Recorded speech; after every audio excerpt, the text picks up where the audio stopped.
Hi, welcome to Off the Grid, where we interview people who have occupations that are not necessarily Access Hollywood or People magazine covers. They are off the grid, but their occupations are still interesting and diverse, and we can all learn a lot from them. Today we have the opportunity of talking to a ceramic artist. I'll get that right. A ceramic artist.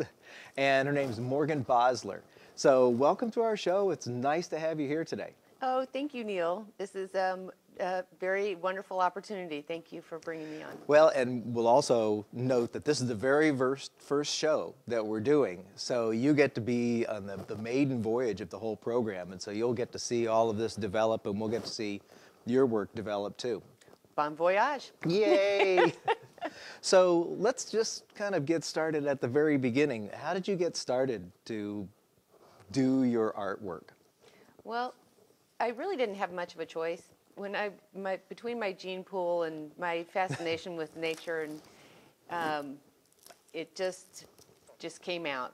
It just is who I am. And so, what do you actually call the work you do? Well, I'm a sculptor. Okay. Okay, so I do a lot of hand building, and I work with steel. I work with stone, but I primarily work with ceramics.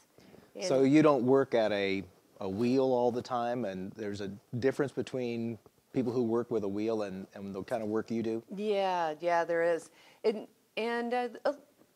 everything that I do is all built by hand. I use no machines. You know, it's all hand rolled out slabs of clay that I assemble together, like this piece would be, or it would be things that would be coiled, where I'd roll out long coils and wrap them, and then make a piece similar to like this. Okay. So how did you get started? I think you told me like an interesting story that I think it'd be really good for us to see as well, or hear as well. Sure. Well, it started with mud pies. Such an illustrious start. Yes. Well, you know, you got clay, you're going to use what you can find. Right. But for me, the clay was along the side of the garage. There was a little area there that collected water when it would rain, and I would make mud pies out there, and I'd sculpt things out of it, you know, stick leaves in it, or berries, or, you know, make different shapes out of it. So this was just a couple of years ago, or what? Oh, yes, it was just a couple. No. This was when I was really young. I mean, you know, this is grade school, maybe even before grade school. Okay. You know, my family always encouraged the arts, and so I was encouraged by my imagination through my parents from day one. Okay. So it was something that was supported through your family, and so it just became a natural process for you then. Yeah, my mother is an artist, and her sister also is a ceramic artist, and my father, you know, was a carpenter and did a lot of finishing work and that sort of thing. So it was really normal for our family to have experiments going on. Oh, that's what you call them, experiments. Okay.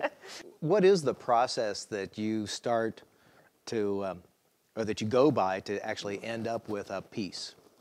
Well, it comes from different places, but a lot of times it starts out as just like a vision in my mind, or I'll see something and I'll see it altered in a sense that it triggers my memory to want to incorporate that into, you know, whatever next piece I might be using or making down the line. So there's no sketching involved to any great degree, or how does that enter into it? Yeah, with ceramics, and when I hand build pieces like this, there's really no sculpture, or there's really no writing or drawings or any kind of thing like that. That comes just straight out of my brain onto the clay. When I get a little bit more involved with like murals or with steel or something like that, for instance, steel, I would chalk the floor, where I literally get a piece of chalk and I draw the piece that I want to make out on the floor, and then I bend it accordingly. Oh, okay. Bend or weld it accordingly. So it's kind of a blend of whatever it takes to get the piece done. Yeah. However you can get it out of you so you can get it, express that emotion. Yeah. That's yeah, that's what. Okay. We've talked enough about some of the processes and such to get us going. You've brought a few pieces along with you. Why don't we start with these pieces in the background and, Okay. and describe what you've done, because actually it's kind of interesting. Yeah, well, these are my urns, and they're burial urns. They look kind of heavy too. Well, they are. They're all ceramic, and this one, there's a set of 3 here, and how they work. Let's see, probably be best just Give you to a little move space that. here. Yeah, move these up. Here, I can help you with that. And the idea on these is that when you have pets and you live in a transient kind of world, as a lot of people do today, and your pets pass, and you may want to have them with you. This is a way for you to be able to have these urns in your home, and they don't really look like urns. Well, when we were first talking about it, and I was thinking, okay, we're making burial urns, and I kind of winced a little bit, and you shed some light on maybe a healthier, better way of looking at that situation. Yeah, it's everybody's going to come and go, pets or people, and really one of the last things that you can do to honor someone or honor your pet is how you place them for eternity. And it's more for yourself than it is really for whoever is passed, and it's a way to be able to do that and not have it be out in the open. This is kind of a private memory that you can put in your home that doesn't say urn. It says, I'm a beautiful sculpture, but in your heart, you have something that you really love inside. You actually have a website where these are available and people can contact you, and that website is called? Oh, yeah, my website, modurn.com, and that's okay. modurn.com. So these are some of the things you do, but you actually do some other sculptures that are more for art's sake and art's sake alone. Yes. And you brought a couple of examples of those, so we can put these into the background. Okay. Let's see. And we can bring these guys forward. Yeah, we've got this guy and so these came out of either drawings or just came out of your mind and brain. Came in? Brain. Brain. This one actually, about 5 years ago, I was writing a journal a lot. I've never really done that much, but for a while there I was. And I had drawn these images in there. And I put the journal away, didn't see it again for another 5 years, found it, opened it up, and realized that I had made about 24 of these. Already. So I surprised myself. I had a memory going on in there, and it just came out. I thought it just came out, but here it was, actual images that I had, drawn before. Yeah. This piece right here, this is called one of my pods, because I'm a pod person. I'm Mod Pod, I'm Mod Urn, I'm Mod Mo. Okay. Mod and pod and all that kind of stuff kind of blends in together with me. All right. And this one's called Cool Beans. This series is called Cool Beans. And recently I had the wonderful opportunity to be in Costa Rica. And while I was there, I was really inspired by the beauty of the land and their coffee. And so these are all kind of the shape is kind of representative of the coffee bean from Costa Rica. And then the images that I put on the front are in the back are different influences from the land and from nature and from the things that I saw there. So you mentioned that you've traveled around. So Costa Rica is one place that you've traveled. Where else have you traveled, and what kind of ideas have you gotten from those places? Oh my goodness. Well, when I first started traveling to Europe, a couple of times I went, and then it was totally just to go to the museums, in England and in Paris, and saw, all the standards. Went to the Louvre, went to, all the places that everybody goes, and then I had a a job that required me to go to Europe to buy. So I would go to Milan, and then I would go to Paris, to the Maison Objet, and I ended up going to some of the manufacturing plants from the different companies that the store represented where I worked. And that was a very, very strong influence for me. The artists and the level of their creativity and their desire to bring very forward thinking and very forward designed pieces to, to the world was really great to be able to watch those stages and see how it was made in the plant, then see it at the trade show, and then see it in the showroom, and then see it in the person's home. Okay. It was a really great transition, of art, and I was heavily influenced by that. So is there anybody, like there are places that have influenced you, and so is there any one or two artists that have influenced you as well? Well, one of my most favorite is Ingo Mauer. And Ingo Mauer is he's a sculptor, but he sculpts with light, with actual light bulbs, with light. And the combination of light with art to me is really fascinating. I love lighting. I love the way that a light will cast a shadow. How it will reflect on a surface that makes a pattern on a floor or a wall. I like the idea of how the importance of bringing a shape to your home, and that it does make light. It's like just fascinating to me. And Ingo Mauer is just an incredible artist. He's a German. He's still living. He's a German artist. And he's still working too? Oh yeah, he has a gallery in New York, and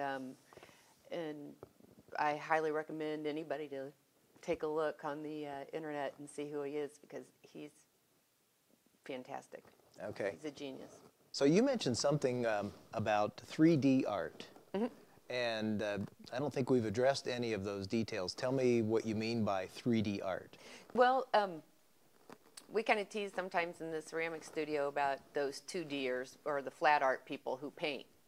Okay. 3D art is actually, a sculpture, something that's three-dimensional, and does not exactly have a flat surface to it. So I'm a 3D artist. I'm a sculptural artist would be a 3D artist.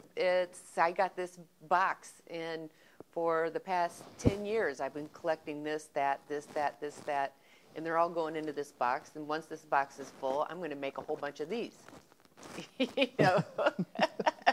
So I have ideas of things I want to make, but I have to acquire those objects over time. They aren't something that you can just go out and purchase. There's something that I have to see them, and they have to say, you're going to be part of this. More unfound objects, more unfound inspiration. Yes. I think that's great, the found inspiration or the found objects. That's kind of like, I've created art by picking it up. Well, and it's a complete light bulb. You pick something up, or for me, I pick something up and I'm like, I know exactly what I'm going to do with this. People don't have to be afraid of being an artist. They can be an artist just from be the very afraid.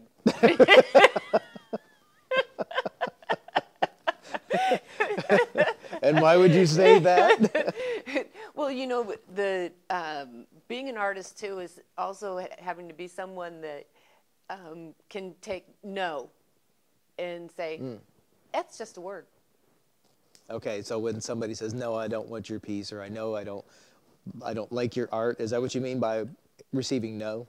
That, or you try to get into a show and you don't make it in. If somebody walks by your booth and says, oh, well, I can make that. And you're like, well, okay, make 50,000 of them instead of a booth.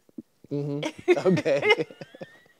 Or, somebody looks at it and they're like, oh, that's nice. You have to just live for your art.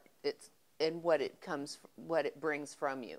You have to be happy with what you make inside yourself, and that's the only place that it really needs to come from. Okay.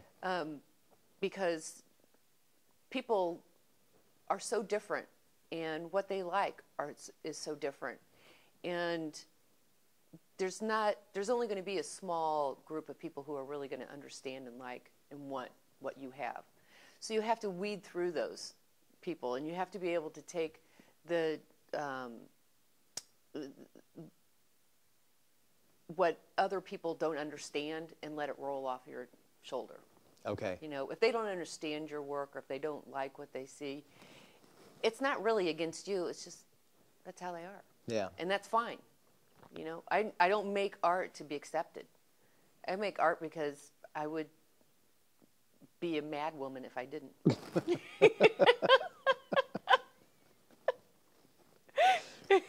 You know, I think there's our punchline for the whole thing. I don't have a choice. I mean, you know, when people have choices in life, for me, this is not a choice. This is This is something that is so much of who I am that it's where I go to find my serenity. When I'm in my studio and I'm actually making things and I'm actually building these pieces, and this flow of what I've thought up in my mind is coming out through my hands, and it's starting to take shape, and you know, and the mood is just right, the music's right, or whatever, the atmosphere is right. There's such a sense of peace and serenity and the sensation of a thrill that actually something that came from my mind is going to, you know, become something, is a really wonderful place to be for me. And that's where I'm one with myself. I'm one with nature. I'm one with my world, and my spirituality is in there in that mode, and I depend on it. I depend on that place to go to for that sense of stillness that I like in my soul. I'm picturing the fire in those cans and the stillness in you. But, well, those are two polar opposites, aren't they? They're polar opposites, but the satisfaction, the after, let's see, I guess the endorphins that it creates by having this fire resonates, you know, afterwards.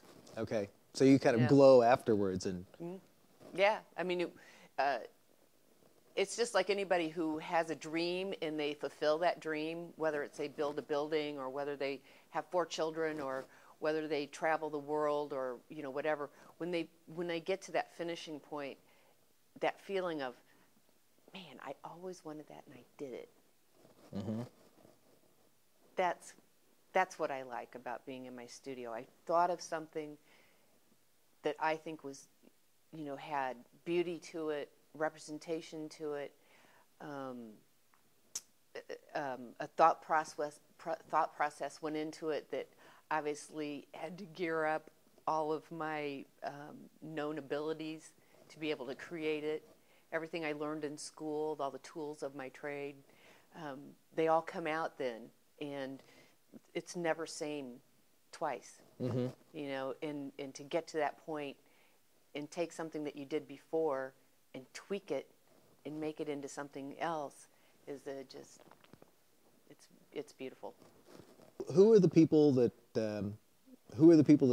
buy your art, and what kind of places does it end up? Well, when I had my booth at the Broadway Art Fair, I did that numerous years in a row, and people started coming and collecting my work. They would come every year and buy a piece, and then they would buy a piece the next year and that sort of thing. And I was lucky enough to hook up with a lot of interior designers in the city, and people who were involved in doing installation work for companies. And so I was able to do some public art as well as in the private homes of folks. And that's always really great when you have, I did the entranceway of a large building up on North on Keystone, and the murals there are like 6 feet long and 4 feet tall, so they're really big. and it's fun to go in there and look at them and see them and know that I have corporate art behind me. How big of a studio do you need to accomplish the kind of art, and what kind of tools would you need to have inside a studio to accomplish these kinds of things? Well, when I first started out, it was in our first home, and I had basically a one-car garage, okay? And that was pretty good size for being just a beginner to have that much space. But I was producing a line of coasters then, and I was selling them in 5 states, and so I was making these coasters. I was spending 40, 50 hours a week doing nothing but making coasters in this very small space. So space is important, but it's really how bad you want it. I made a lot of stuff come out of a small space. Okay. And there are certain tools, and a lot of times, if you would look at my toolbox, or maybe we'll have a picture of them or whatever, you're going to find really common, everyday kinds of things. Rolling pin, fork, the hair pick, dish rags, whatever. There's all kinds of, and there's a whole series of pieces that I have where I would stop along the highway and I would pick up metal bits that have flown off of cars and trucks in the back of vehicles, and did a whole series with those. So it's once you start developing your craft and what it is that you love to do, you start looking at objects and things differently, because not only do you look at them as a source of creativity, you also look at them as, could this be a tool? Okay. Or, hey, look at this, what I found, I modify this, and this will make the perfect, shape or design or incision on something that you've been trying to find that answer for. It's, sometimes you make your own tools, because you can't find a tool. Okay. And then, so you make it. So that's part of the art, the tool that makes the art. Yeah. Okay. So where are your pieces these days? Are they all just here in Indianapolis, or are they in galleries maybe elsewhere? I've had representation and have representation in Chicago, and then also out in Salt Lake City at the Phillips Gallery. Okay. There. So where in Chicago can people see your stuff? Slaymaker Galleries. Okay. Is that kind of in the in Loop Lincoln area? Park. Okay, Lincoln Park. Yeah. Okay. Lincoln Park. I have some raku up there. And then in Salt Lake City at the Phillips Gallery, these were just out there. The cool beans were just out there, and then these pods were there before that. So, and then also locally here, just in the next couple of weeks, I'm going to have some representation at the Dean Johnson Gallery. Oh, down on Mass Avenue. Okay. So the first Friday of December will be the opening, and I will have a large series of my urns there. So that would be a really great time to come and touch and feel and get acquainted with them. So that's great. Yeah, and then following that in January, I have been given the opportunity to have my work there at the Art Center. Oh, all right. Yeah, so they're going to have a gallery opening. I'm not really sure when the date is. I think it's about the middle of January. In 2010. Yes, in 2010. Okay. And one of the long galleries, the hallways, I will have quite a few of my sculptural pieces. So the student comes back to roost a little bit. Yes, yes. And the name of this show that I'm going to have there is Here and There, Large and Small. Oh, okay. All right, great. And that'll be at the Art Institute there in college. The Indianapolis Art Center. Oh, Art Center. Yeah. Okay, it used to be called the Art Institute. All right. Yeah. Who are the companies that have actually used your art? If you're allowed to name drop. Well, I know some of my work has been in some production companies here in town. I know that my work is in some attorney firms, and I have work in some design firms, and also I have my work in collections with some people that I'm very proud to be hung next to. Okay. So over the years, as my art has matured, the placement and how it's being bought and how it's being displayed has changed also.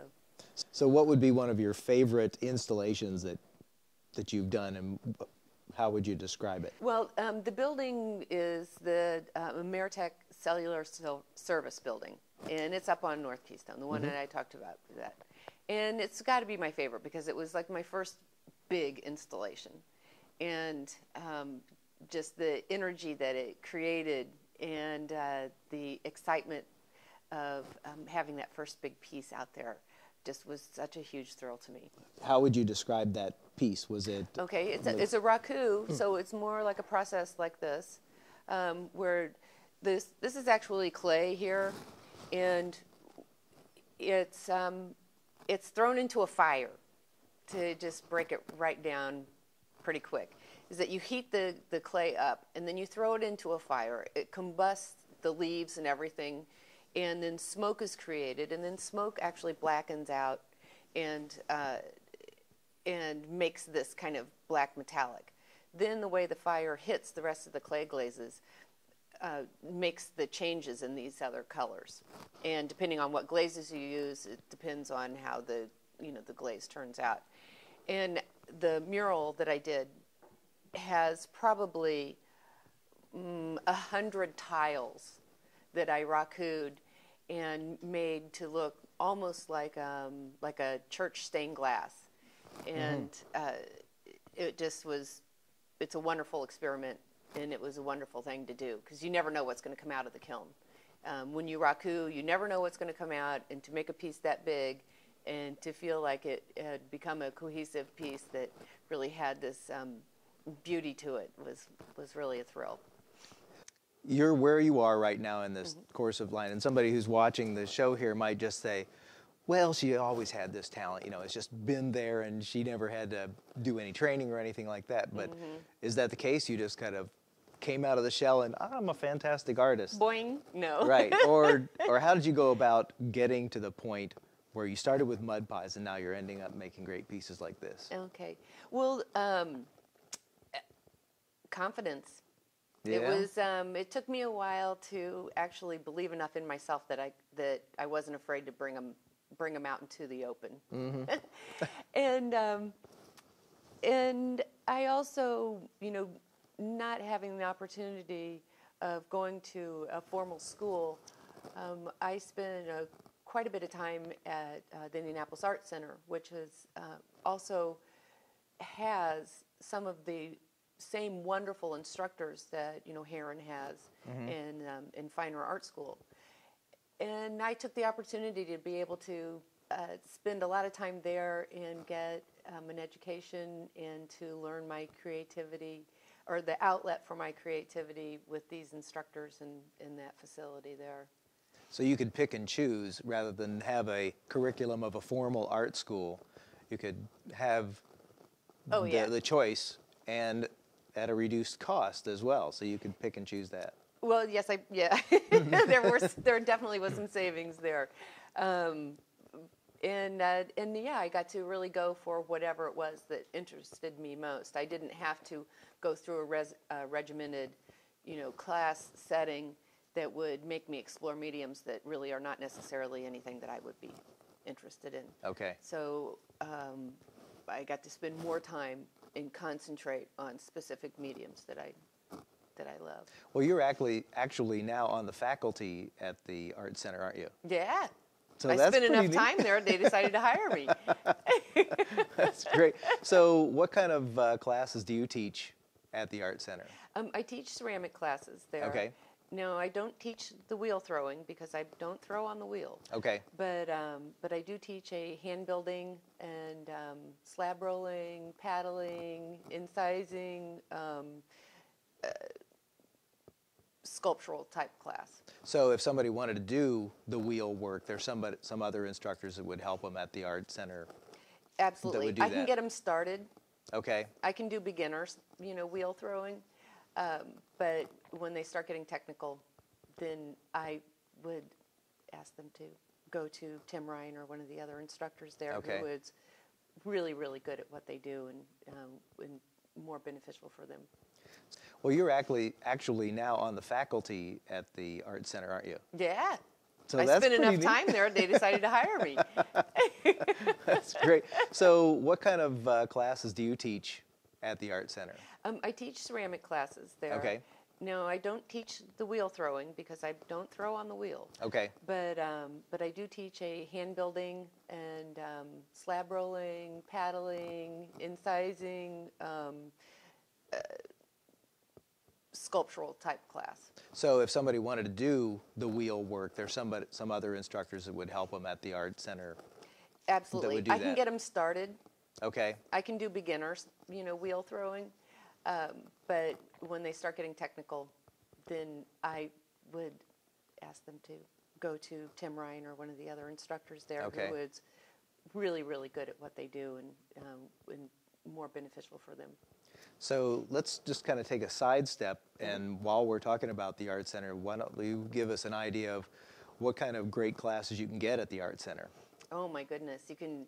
There's painting, there's printmaking, there's steel. I've taken a lot of steel classes there. There's ceramics, there's glass blowing, there's photography, there's weaving, there's textile classes, there's metal smithing, jewelry. It runs the gamut. And it's focused not only to a hobbyist, but a person could end up becoming a professional out of this. Just helps them develop their skills. Oh my goodness, there's a lot of professionals that have come out of the Art Center. Yeah, there's people that when I started there, now that are professionals, this is what they do for their living, is that they're an artist, and their classes were all based and taken there from the Art Center. So yeah, it's what you want. The Art Center is what you want. If you want to just come in and burn off some energy and get that gray matter, couple extra folds in it, then that would be a great place to be. But if you're serious, there's incredible instructors there that are more than willing to help you on your way. Because I found some classes cater to the lowest common denominator, so it's not necessarily a good education for somebody who's serious about it. But what you're saying is the Art Center provides a good, solid foundation and a nurturing of your knowledge so you could actually make a business out of it. Sure. Yeah, they even occasionally have classes about, bringing your art to the business world, how to represent your art. And the classes there, you'll see also, too, that they're marked like for beginners, intermediate, and then they even get really kind of specific in certain styles. Like this is a raku type of ceramic technique, and there's classes that are specifically just for raku. Okay. There are classes that are specific for stoneware. There's they get very specific within that medium. Thanks a lot for letting us take a closer look into Sure. Morgan Bossler. Thanks a lot for joining us today, and be sure to join in the next time we have some great interviews off the grid.